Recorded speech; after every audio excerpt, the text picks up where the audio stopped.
With the Southern Plains tribes now back on the reservation and unable to pursue a life of freedom out on the plains, western Texas is now wide open for the killing of buffalo to resume.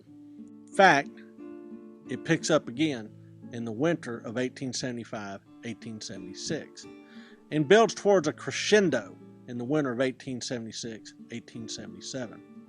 Hundreds of teams routinely killed 50 animals a day across all of western Texas and into the Texas Panhandle. When the railroad arrives in Fort Worth in 1876, it routinely ships 200,000 hides. Well, how do you kill buffalo on an industrial scale? Well, you don't chase them. In the old days, and the way the Indians did it, was that they would chase the buffalo and surround them, get them to milling around into a big pile, and then pick out ones along the perimeter and wipe them out. The chase is hard on your horses, and it's hard on your people. It's very difficult and inefficient. Americans, on the other hand, said, you know what, we've got technology and sort of a scientific know-how, and here's how we're going to do it. We're going to use weapons with big heavy barrels that can throw a nice heavy bullet a long way. And what we're going to do is we're going to take a stand, kind of a sniper position, and shooting between braced sticks, essentially a bipod, we will find the lead buffalo, the buffalo that seems to be showing all the other buffalo where to go and what to do, and we will shoot that animal but not kill him. We'll shoot him in the guts. And in fact, what buffalo hunters say is, you know you've hit him right if he kind of bows up his back like he's got the colic. Well, you want him to wander around and bleed, but not fall. Because the other buffalo all look at him and say, wonder what's bothering him, and then they resume eating, essentially staying right there in the kill zone. Then you can go buffalo by buffalo and pick them off. And in doing so, wipe out an entire herd. Well, shooters could shoot a lot more buffalo than their skinning teams could process.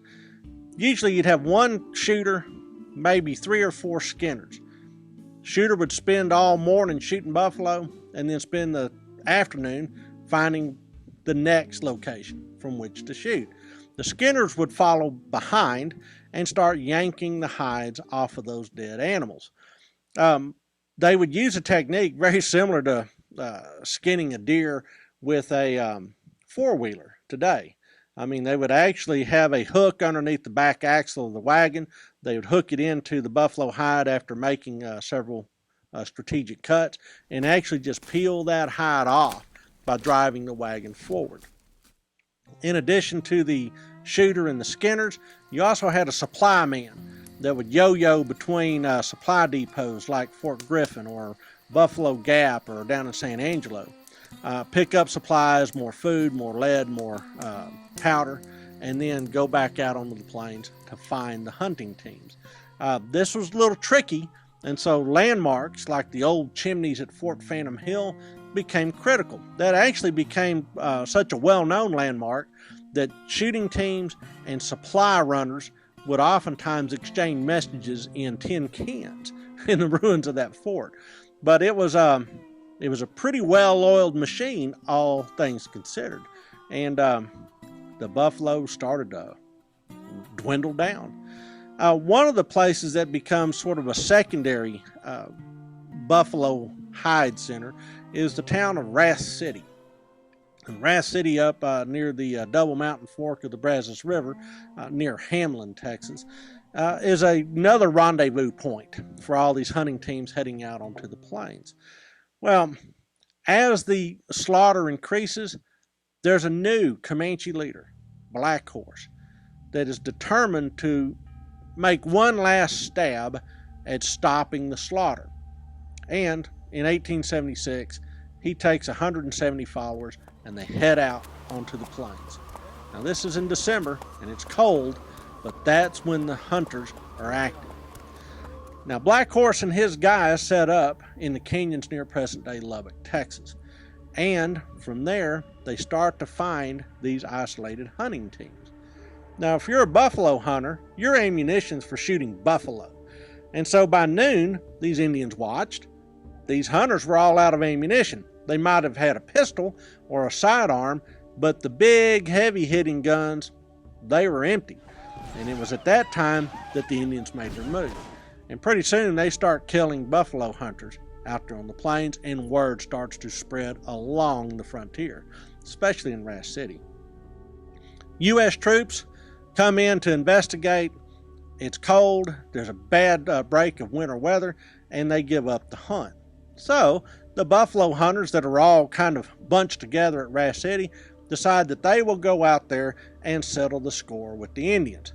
They find Black Horse and his men in Yellow House Canyon, near present-day Lubbock, on March 18th, 1877. And in this fight, the Indians defeat the buffalo hunters and send them back to Rash City chastened. As soon as the weather changes, though, and starts to warm up, U.S. troops drive Black Horse and his followers back to the reservation. It's the last hurrah. And in fact, the following year, we have the absolute end of the West Texas buffalo herd. It's the winter of 1877, 1878 that the last great payday occurs.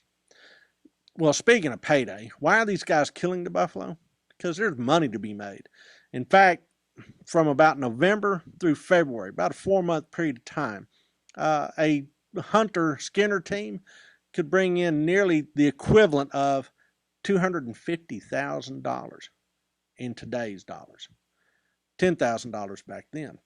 So for 4 months' work, $250,000. That is a huge temptation to a lot of folks back east that are looking for some way to make some money.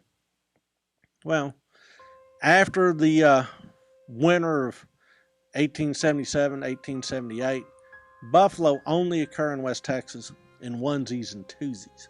And largely these are killed for sport until they're finally all gone. Some Texans try to maintain a vestigial herd of these buffalo, including ranchman Charles Goodnight up on his J.A. ranch in the Panhandle. But for all intents and purposes, the buffalo are gone.